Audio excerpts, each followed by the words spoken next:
to Rising Suns Academy.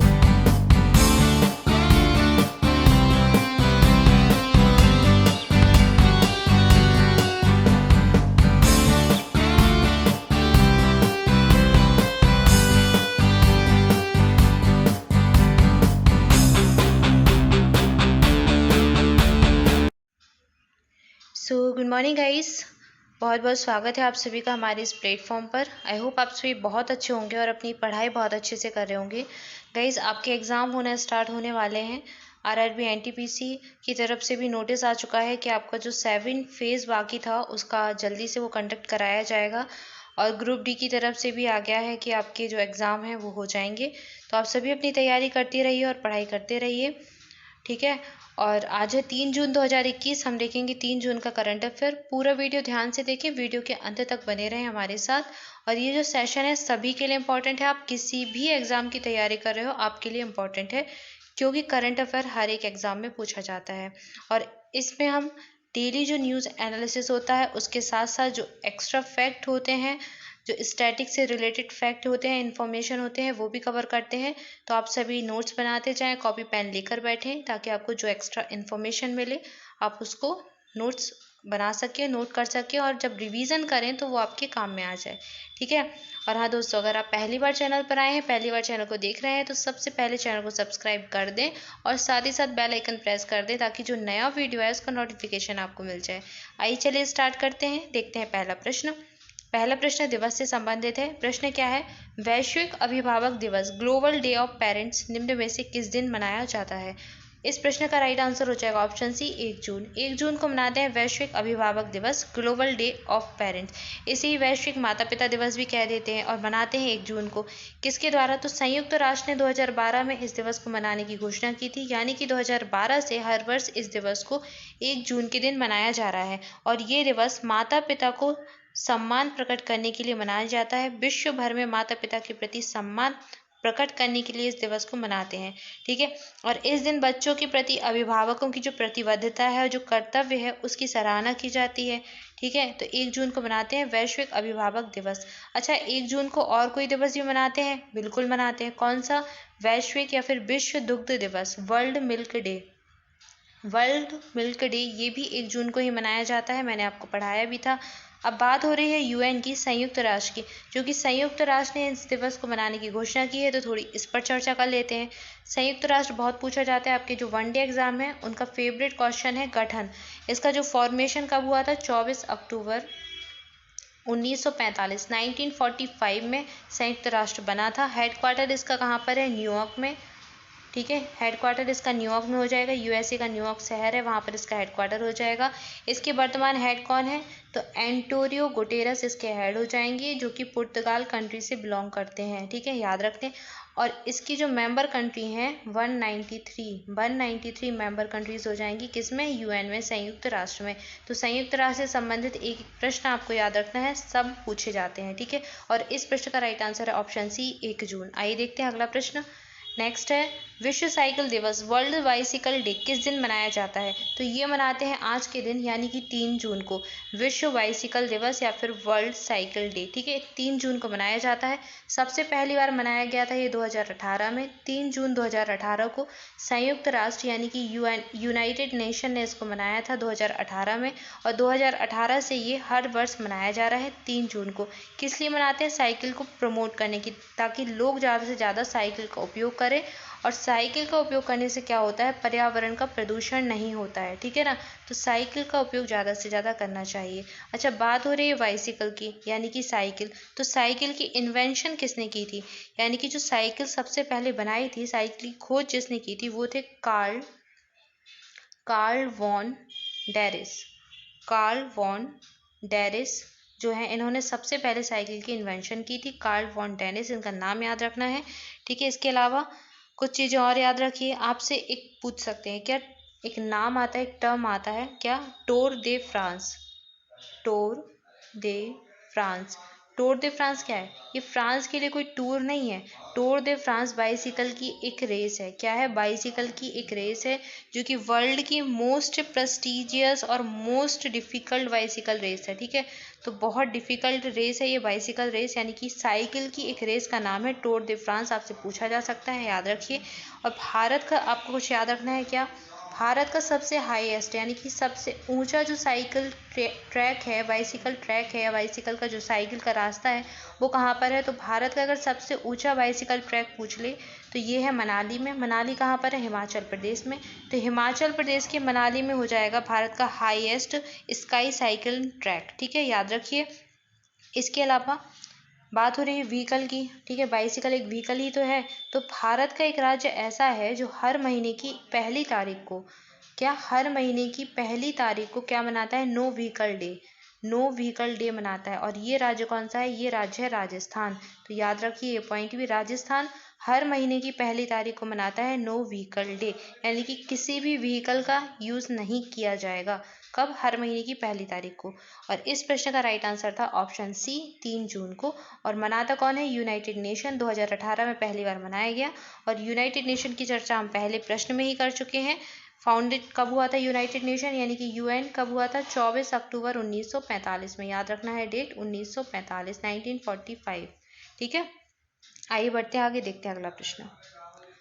अगला प्रश्न है आपके लिए, किस आईआईटी संस्थान ने तापमान दर्ज करने वाली भारत की पहली स्वदेशी डिवाइस एम्बीटेक विकसित की है? तो ये विकसित की गई है आईआईटी रोपण के द्वारा। आईआईटी रोपण ने तापमान दर्ज करने वाली डिवाइस विकसित की है। नाम क्या है? एम्बीटेक। और ये भारत की पहली स्वदेशी डिवाइस है। ठीक है, ऑप्शन ए इसका राइट आंसर हो जाएगा। देखते हैं अगला प्रश्न। नेक्स्ट है, कोविड-19 के कारण अनाथ हुए बच्चों की देखरेख के लिए बाल सेवा योजना किस राज्य सरकार ने शुरू की है? तो बाल सेवा योजना शुरू की है उत्तर प्रदेश की सरकार ने। उत्तर प्रदेश के मुख्यमंत्री हैं योगी आदित्यनाथ, और इन्होंने घोषणा की है बाल सेवा योजना की। किसके लिए है? कोविड-19 के कारण जिन बच्चों ने अपने माता पिता को खो दिया है, उनकी देखरेख से संबंधित है। अच्छा, ऐसी ही योजना और राज्यों ने भी शुरू की है। अगर वात्सल्य योजना पूछ ले तो चले जाना उत्तराखंड। ठीक है, अगर 10 लाख की एफडी पूछ ले तो चले जाना आंध्र प्रदेश। और 10 लाख की सहायता राशि पूछ ले तो चले जाना सेंट्रल गवर्नमेंट। कौन? केंद्र सरकार। पीएम केयर्स फंड के तहत 10 लाख की सहायता राशि दी जाएगी बच्चों के नाम, ठीक है, जिन्होंने अपने माता पिता को खोया है। तो बहुत सारे राज्यों ने ये योजनाएं शुरू की हैं, सबके नाम याद रखना है आपको। कुछ राज्यों ने नाम दिए हैं और कुछ राज्यों ने नाम नहीं दिए हैं, सहायता पैकेज की घोषणा की है। और दिल्ली सरकार ने कहा है कि वो ऐसे बच्चों का जो शिक्षा है उसका पूरा खर्चा उठाएगी, उनकी देखरेख करेगी, और 25 वर्ष आयु तक उनका जो है पूरा खर्चा उठाया जाएगा दिल्ली सरकार के द्वारा। और बाल सेवा योजना पूछे तो उत्तर प्रदेश चले जाना। ऑप्शन बी इस प्रश्न का राइट आंसर हो जाएगा। ठीक है, आइए बढ़ते आगे, देखते हैं अगला प्रश्न। नेक्स्ट है, असम राइफल के जो नए महानिदेशक के रूप में निम्न में से किसने अपना पदभार संभाला है? तो ये संभाला है लेफ्टिनेंट जनरल प्रदीप चंद्रन नायर। तो प्रदीप चंद्रन नायर बन गए हैं असम राइफल के महानिदेशक। असम राइफल क्या है? भारत का जो पूर्वोत्तर क्षेत्र है वहाँ की सुरक्षा व्यवस्था असम राइफल के द्वारा संभाली जाती है। और ये भारत की सबसे पुरानी जो है रक्षा सेवाओं में से एक है। ठीक है, तो अगर आपसे पूछ ले कि देश का सबसे पुराना जो रक्षा सहयोग है वो कौन सा है, तो ये असम राइफल है। भारत की सबसे पुरानी पैरामिलिट्री फोर्स है ये। ठीक है, असम राइफल। स्थापना कब हुई थी इसकी? तो इसकी स्थापना हुई थी, यानी कि इसका जो गठन है हुआ था 1835 में। 1835 में ये जो राइफल है ये जानी जाती थी कछार लेवी के नाम से। किस नाम से? कछार लेवी के नाम से जानी जाती थी। ठीक है, यानी ब्रिटिश के समय ये कछार लेवी के नाम से जानी जाती थी। और उस समय इसका कार्य क्या होता था, जो जनजातीय लोग हैं तो ब्रिटिश बस्तियों की और चाय बागानों की सुरक्षा करना जनजातीय लोगों से। ठीक है, और ये देश का सबसे पुराना पुलिस बल है। बता ही दिया 1835 में इसका गठन हुआ था। लेकिन आज़ादी मिलने के बाद 1971 में 1971 में इसका नाम बदल के कर दिया गया असम राइफल। तब से ये असम राइफल्स के नाम से जानी जाती है। और इसका हेडक्वार्टर कहाँ पर है? इसका हेडक्वार्टर है शिलोंग में। हेडक्वार्टर शिलोंग में हो जाएगा। ठीक है, और 1971 में नाम रख दिया गया क्या? असम राइफल। ठीक है, तो ये पूर्वोत्तर क्षेत्र की जो आंतरिक सुरक्षा है उसकी देखभाल करती है। ठीक है, भारत और म्यांमार सीमा की सुरक्षा भी यही करती है। और पूर्वोत्तर क्षेत्र के जो लोग हैं उनको राष्ट्रीय मुख्य धारा में लाने का प्रयास भी यही करती है। तो पूर्वोत्तर क्षेत्र का बहुत जो पूरा काम है, सहयोग है, सब इसी के द्वारा किया जाता है, असम राइफल के द्वारा। तो इसकी एक बहुत महत्वपूर्ण भूमिका है पूर्वोत्तर के क्षेत्र में, पूर्वोत्तर के विकास में, ठीक है। इसी कारण इसको कहा जाता है पूर्वोत्तर का प्रहरी। क्या कहते हैं? पूर्वोत्तर का प्रहरी।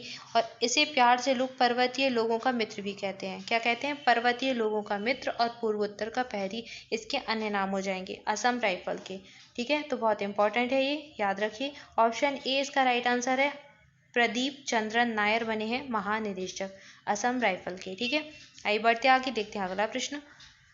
अगला प्रश्न है आपके लिए, राष्ट्रीय सांख्यिकी कार्यालय यानी कि NSO के आंकड़े के अनुसार वित्त वर्ष 2020-21 में भारतीय अर्थव्यवस्था में कितने प्रतिशत की गिरावट दर्ज की गई है या गिरावट आई है? तो ये आई है 7.3% की गिरावट। तो राष्ट्रीय सांख्यिकी कार्यालय यानी कि NSO ने आंकड़े जारी किए हैं, उसने बताया है कि वर्ष 2020-21 में जो अभी भारतीय अर्थव्यवस्था है, इंडियन इकोनॉमी है, उसमें 7.3% की गिरावट आई है। और यही जो गिरावट है 2019-20 में कितनी थी? 19-20 में थी 4% यानी कि 4%, और अब हो गई है 7.3%। कारण क्या है? कारण है कोविड। तो कोरोना वायरस के कारण जो आर्थिक मंदी आई है देश में, उसी का ये प्रभाव है कि इतनी अधिक गिरावट दर्ज की गई है। अब बात कर लेते हैं NSO की। NSO बहुत ही महत्वपूर्ण संस्था है। NSO क्या है? एक एजेंसी है, ठीक है। और इसको आपने दो संस्थाओं के नाम सुने होंगे, एक क्या है? CSO और एक NSSO। सुना है? CSO क्या है? केंद्रीय सांख्यिकी कार्यालय। और NSSO क्या है? जो राष्ट्रीय नमूना सर्वेक्षण कार्यालय है। तो इन दोनों संस्थाओं को ही विलय करके बनाया गया था राष्ट्रीय सांख्यिकी कार्यालय यानी कि NSO, नेशनल स्टैटिक ऑफिस। इन दोनों का विलय करके बनाया गया था। और इसके विलय की जो सलाह है वो किसने दी थी? रंगराजन आयोग ने। तो रंगराजन आयोग की सिफारिश पर ही बनाया गया था NSO को, इन दोनों संस्थाओं का विलय करके। और NSO क्या है? एक एजेंसी है। इसका कार्य होता है क्या? सांख्यिकी मानकों को लागू करना और उनको बनाए रखने के लिए, मतलब जो भी मानक होते हैं सांख्यिकी, उन सबको लागू करना इसका कार्य होता है, ठीक है। और महत्वपूर्ण संस्था है ही ये। और इसने अभी बताया है कि जो भारत की अर्थव्यवस्था है उसमें गिरावट दर्ज की गई, कितनी? 7.3% की। तो याद रखना है आपको। ऑप्शन सी इस प्रश्न का राइट आंसर था। आइए बढ़ते आगे, देखते हैं अगला प्रश्न। अगला प्रश्न है आपका, सुप्रीम कोर्ट के किस रिटायर्ड जस्टिस ने राष्ट्रीय मानव अधिकार आयोग के नए अध्यक्ष के रूप में पदभार संभाला है? तो ये पदभार संभाला है अरुण कुमार मिश्रा ने। किसने? अरुण कुमार मिश्रा बन गए हैं सुप्रीम कोर्ट के, सुप्रीम कोर्ट के रिटायर्ड जस्टिस हैं और मानव अधिकार आयोग के नए अध्यक्ष बन गए हैं। किसके स्थान पर? HL दत्तू के स्थान पर। तो HL दत्तू अभी इसके अध्यक्ष थे मानवाधिकार आयोग के, अब बन गए हैं अरुण कुमार मिश्रा। ऑप्शन बी इसका राइट आंसर हो जाएगा। आइए बढ़ते आगे, देखते हैं अगला प्रश्न। नेक्स्ट है, भारतीय उद्योग परिसंघ जो है CII, इसका नया अध्यक्ष किसे नियुक्त किया गया है? तो ये नियुक्त हुए हैं TV नरेंद्रन। कौन? TV नरेंद्रन बने हैं भारतीय उद्योग परिसंघ, जो भारतीय उद्योग है उसके अधिकारी बन गए हैं, ये नए अध्यक्ष बन गए हैं TV नरेंद्रन, ठीक है। तो TV नरेंद्रन टाटा स्टील के मुख्य कार्यकारी अधिकारी यानी कि CEO, प्रबंध निदेशक, ठीक है, हैं अभी थे। और अब इन्हें भारतीय उद्योग परिसंघ का नया अध्यक्ष चुना गया है, ठीक है। और ये किसके द्वारा चुने गए हैं? ये कोटक महिंद्रा बैंक लिमिटेड के प्रबंध निदेशक और CEO उदय कोटक के स्थान पर चुने गए, मतलब इनसे इन्होंने पदभार ग्रहण किया है। उदय कोटक थे अभी तक, अब बन गए हैं TV नरेंद्रन। अभी हैं कौन ये टाटा स्टील कंपनी के मुख्य कार्यकारी अधिकारी यानी कि CEO हैं, ठीक है। याद रखना है इनका नाम TV नरेंद्रन, और बन गए भारतीय उद्योग परिसंघ के अध्यक्ष। ऑप्शन ए इसका राइट आंसर हो जाएगा। देख लेते हैं अगला प्रश्न। सो गाइज, ये तो आज का करंट अफेयर था। अब बात करेंगे थोड़ा सा नाओमी ओसाका के बारे में। हाल ही में ये बहुत अधिक चर्चा में रही। क्यों रही चर्चा में? क्योंकि इन्होंने फ्रेंच ओपन जो टूर्नामेंट था ग्रैंड स्लैम का, तो उससे अपना नाम वापस ले लिया। तो हाल ही में ये बहुत अधिक चर्चा में रही। इनके ऊपर थोड़ी सी बात कर लेते हैं। इम्पॉर्टेंट नाम है Naomi Osaka. Naomi Osaka Japan की टेनिस खिलाड़ी हैं, ठीक है, सभी जानते हैं। और ये विश्व की नंबर 2 की, ठीक है, दुनिया की नंबर 2 की टेनिस खिलाड़ी है। इनका जो रैंकिंग है विश्व में दूसरे नंबर पर आती हैं, ठीक है। विश्व की नंबर 2 की खिलाड़ी हैं ये। और पहले नंबर पर कौन है? सेरेना विलियम्स, ठीक है। याद रखना है इनका नाम। और नाओमी ओसाका है कहाँ की? जापान की टेनिस खिलाड़ी हैं। इनका जन्म कब हुआ था? 16 अक्टूबर 1997 में। अच्छा, अब इन्होंने ले लिया है फ्रेंच ओपन टूर्नामेंट से अपना नाम वापस। क्या कारण था कि इन्होंने फ्रेंच ओपन से नाम वापस लिया? तो इन्होंने जो कारण बताया है वो कारण बताया है मानसिक तनाव। तो मानसिक सेहत का ख्याल रखते हुए मानसिक तनाव में थी ये, तो उसी वजह से इन्होंने नाम वापस लिया है। इन्होंने हालांकि जो फ्रेंच ओपन का पहला राउंड था उसमें जीत भी दर्ज की थी, ठीक है, उसमें ये जीत गई थी।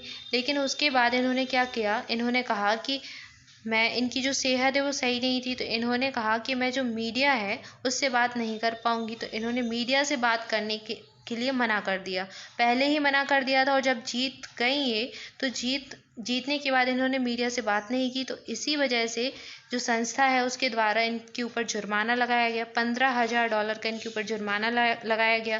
तो जब इनके ऊपर जुर्माना लगा दिया गया, जो आयोजक थे खेल के उन्होंने जुर्माना लगाया, तो इसी के चलते इन्होंने कहा कि अब ये ग्रैंड स्लैम इवेंट में भाग नहीं लेंगी, ग्रैंड स्लैम इवेंट नहीं खेलेंगी। तो इन्होंने फ्रेंच ओपन टूर्नामेंट से अपना नाम वापस ले लिया। तो कारण यही है कि इनके ऊपर जुर्माना लगाया गया, तो इन्होंने नाम वापस लिया।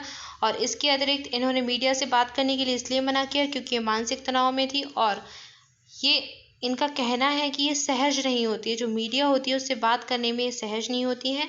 मीडिया से बात करना, इंटरव्यू देना इनका स्वाभाविक धर्म नहीं है, या फिर ये मतलब अपने आप को कंफर्टेबल फील नहीं करती हैं। जबकि ये बहुत ही प्रतिभाशाली खिलाड़ी है। 2016 में जब ये ग्रैंड स्लैम खेल रही थी, तो सेरेना विलियम्स दुनिया की नंबर 1 टेनिस खिलाड़ी, उन्होंने इनके लिए कहा था कि वह काफ़ी युवा और आक्रामक खिलाड़ी है, जो बहुत अच्छी प्रतिभाशाली खिलाड़ी है और बहुत खतरनाक है। तो ये सेरेना विलियम्स के शब्द हैं जो इन्होंने नाओमी ओसाका के लिए कहे थे। ठीक है, आइए बात कर लेते हैं इनके पुरस्कार के बारे में, इनके अवार्ड्स के बारे में। तो 2018 में इंडियन वेल्स ओपन में इन्होंने अपना पहला WTA खिताब जीता था।